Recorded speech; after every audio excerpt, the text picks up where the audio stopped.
Tired of business advice that feels like it's moving at a snail's pace? We're diving straight into some core business principles today, the kind designed for, rapid action and real-world results. That's right. We've been digging into some foundational ideas, almost like a fast-track course, really. It's drawn from the initial teachings of Hustlers University.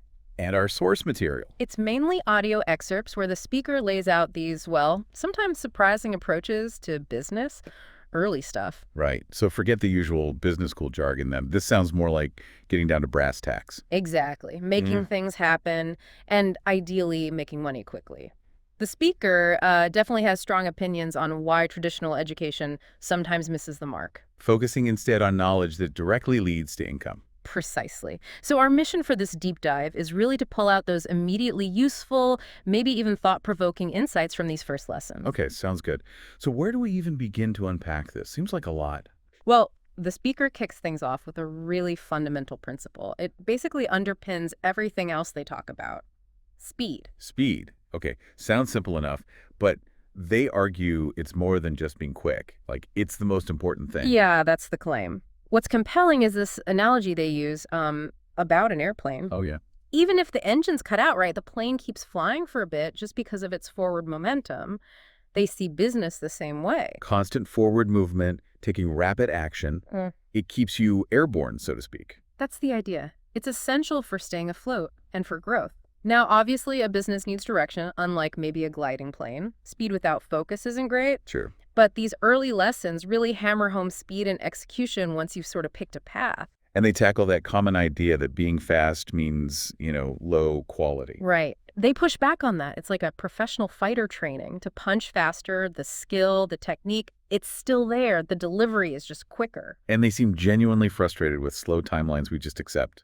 Definitely. Like the website example, everyone accepts 2 weeks, maybe more. But they're asking, why not 3 days?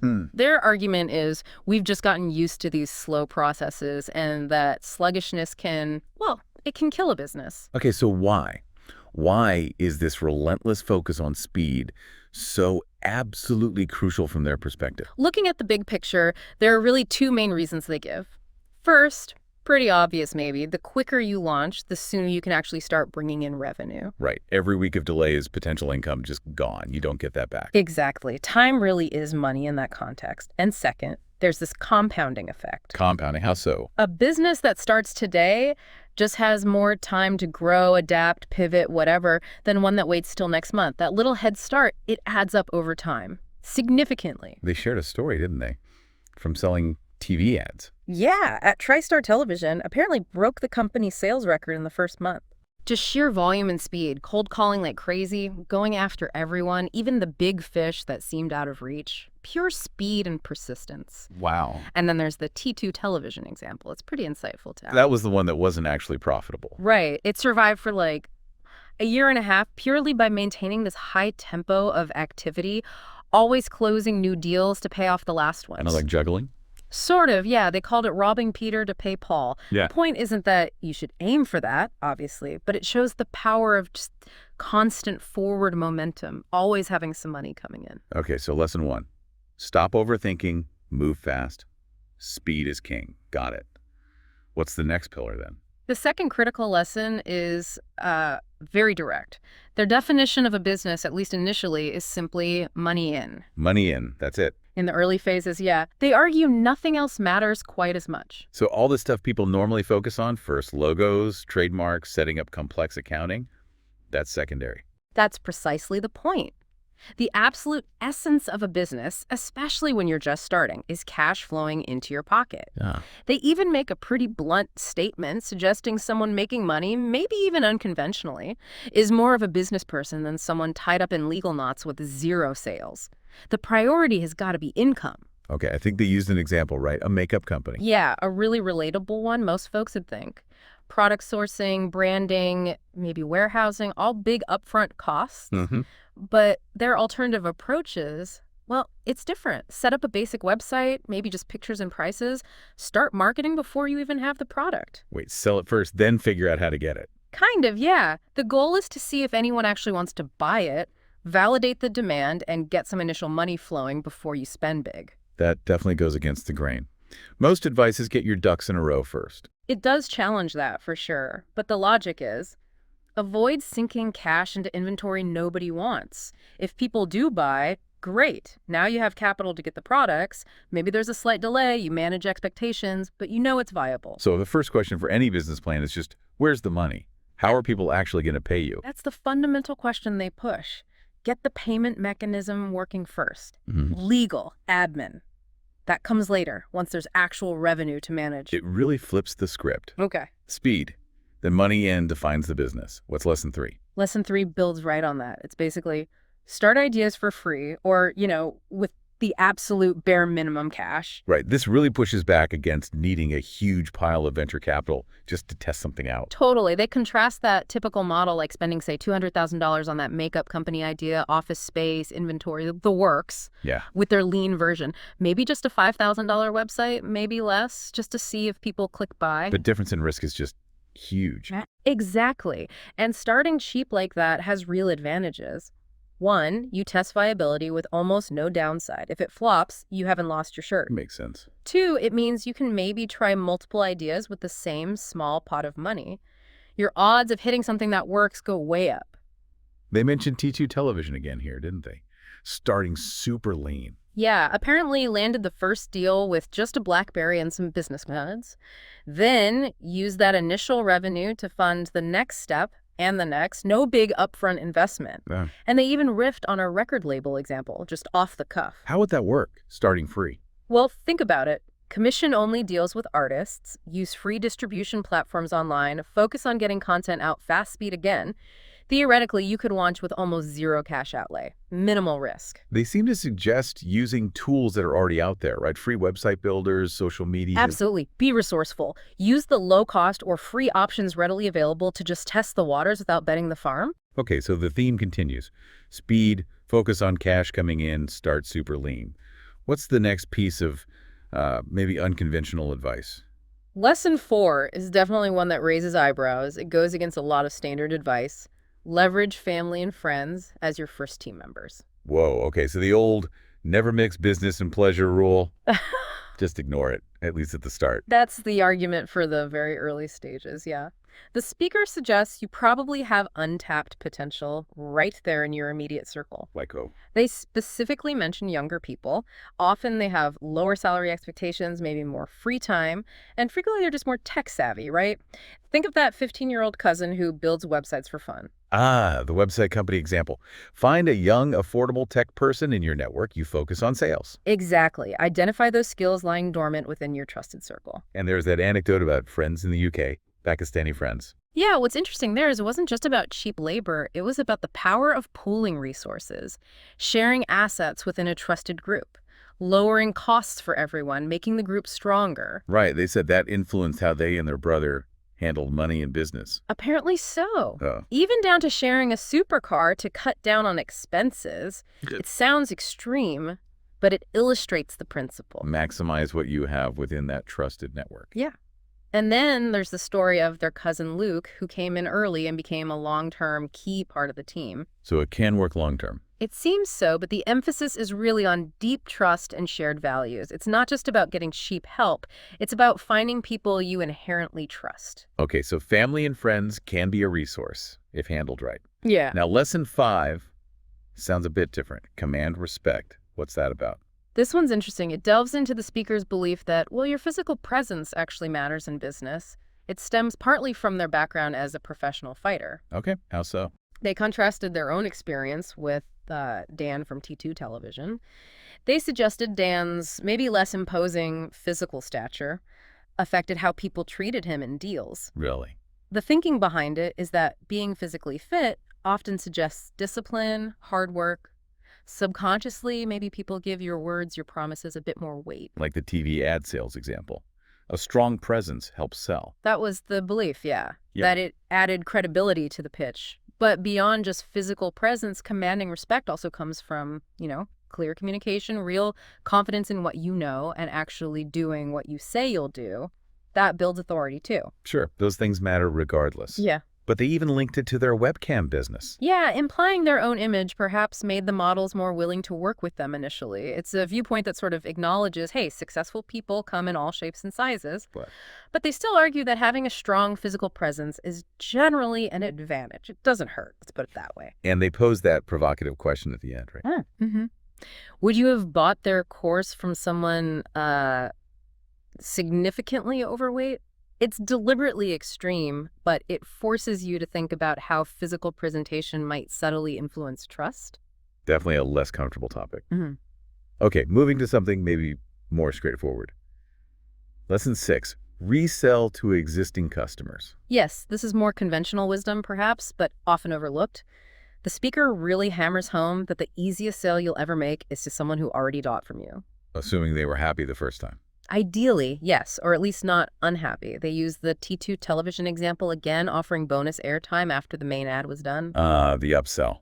Yeah. Easier once the relationship is there. Much easier than selling a bigger package up front, they argued. Past customers, people who've already said yes once, they're your warmest leads, full stop. There was that story about the struggling business owner. Oh yeah, the one with like 10,000 past customers on file, but struggling for cash.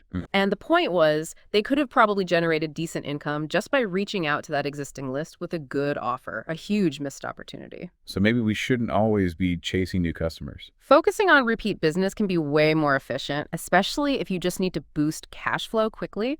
Thinking beyond just email blasts, maybe personalized offers or early access could work. What gets them excited? The takeaway then is, need more revenue. First stop. What can you sell again to the people who already know and trust you? That's the advice. Your existing customer base is gold. Solid. Okay, now lesson 7. This one sounds risky again. Don't get legal before you get rich. Variously. Yeah, it's definitely counterintuitive. The speaker argues really strongly that legal stuff, registrations, VAT, fancy accounting, it's all a cost. Yeah. And it shouldn't be the first thing you focus on. But isn't that standard advice? Get legally set up. It often is, but they've seen too many people get totally bogged down in paperwork before making a single dollar. But you do wonder, right? Ignoring legal stuff early, couldn't that cause huge headaches later if things take off? And they claim they often hit, what, $1 million in revenue before dealing with formal structures? That sounds wild. It does. But the core logic is focus all your energy on proving the idea works, on getting money coming in. Achieve financial viability first. Because setting up companies for ideas that fail is just wasted effort and money. Exactly. Why incorporate something that dies in 3 months? Prioritize money in. Legal is for managing the profits you hopefully make later, not a barrier to entry. So practically speaking, just figure out how to take payments. Website, payment processor, and go. That's the essence of it initially. Get the transaction mechanism working. They acknowledge that legal setup makes people feel official, feel secure. It was a distraction. A potential distraction from the main goal, which is making money. It's very action first. Okay, action first, maybe a bit rebellious. Yeah. Got it. Lesson 8, use what you got.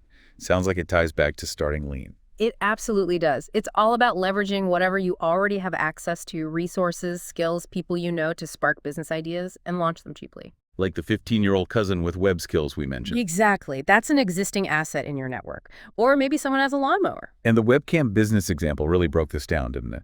Yeah, it was quite detailed, listing the assets they actually had. Girlfriends, internet connection, laptops, then figuring out how to combine those things to make money with minimal cash needed. As opposed to, say, needing huge capital for a strip club idea. Right. So the advice for you, the listener, is literally make a list. What do you have? Tangible stuff, intangible skills, who do you know? That list can be a goldmine for ideas. Identify an asset, then figure out how to monetize it without spending much up front. That's the process. They even gave that quick Uber example. Got a young relative with a new license and access to a car. Maybe there's a revenue share there. It's about seeing the potential in things already around you. Exactly. There are probably tons of underutilized resources nearby if we just start looking for them. Okay, nearly there. Lesson 9. Staff make money or save time. Sounds very bottom line focused. Extremely pragmatic, yeah. The magic rule they propose is simple. Every single staff member has to do one of two things. Either directly make the business money. Like a salesperson. Right. Or they have to demonstrably save the business owner time if they don't do one of those two things. Their job isn't necessary. Essentially, yes. Their position might be redundant. Okay, sales staff is easy to measure, revenue generated versus their cost. But the time-saving staff, how do you quantify that? You have to really analyze what tasks they take off your plate. How long would you have spent doing those things? Then, critically, is that time saved actually worth what you're paying them? And you need to keep checking this. Regularly audit, they advise. They seem to think there's massive inefficiency in most companies. Lots of people just, well, not pulling their weight according to these criteria. What about hiring an assistant just to feel important or avoid burnout? They dismiss that as garbage, basically. It has to be purely functional. Before hiring anyone, the questions are, what exactly will they do? How much time will it really save me? And why can't I do it faster or better myself right now? Very results-oriented, almost ruthless. Okay, final lesson for this dive, number 10. Teach staff your business ethics, especially speed. This brings us full circle. It really does. It's about making sure your team understands and hopefully adopts your core principles. And for this speaker, speed is paramount. You need to communicate that constantly. Clearly and consistently, yeah. Even if it seems like tiny improvements, that 1% faster they mentioned, it all adds up. But how do you push for speed without just making people rush and make mistakes? That's the tricky part, finding that balance. They use the salesperson example again. Right. Even a top salesperson might be slow with paperwork. If they speed that up, they have more time for selling, more money in. And the fighting analogy comes back too. Yeah, always striving to be faster. And for staff who save you time, if they work faster, you save even more time. It compounds. And that story from his first job, the fish market. Oh yeah, his uncle constantly pushing him, faster, faster, even when he thought he was done. There's always work to do. That really stuck with him, clearly. That relentless focus on speed, when you instill it in a team, leads to more productivity, grabbing more opportunities, just more value overall. And the speaker makes it clear. These first 10 lessons, they're the absolute bedrock of their entire business philosophy. And there we have it. 10 initial, often pretty unconventional business lessons pulled from the early days of Hustlers University. It's definitely a different flavor than your standard MBA class, wouldn't you say? Absolutely. And for you listening, especially if you're keen on gaining knowledge quickly and really getting to the core of things, these ideas offer a very direct, very actionable perspective. They challenge a lot of norms. Encouraging a much more agile, maybe leaner, definitely revenue-focused approach. Yeah. So it really prompts the question, which of these lessons kind of hit home for you? Which ones make you think, maybe I could apply that, whether you're just brainstorming or running something already? That focus on speed, the stark money-in definition early on, using what you've got, that pragmatic view of staffing, lots to chew on. Definitely think about that relentless focus on speed, the almost radical idea of defining a business only by money in at the very start, being super resourceful, and just that practical results-first mindset.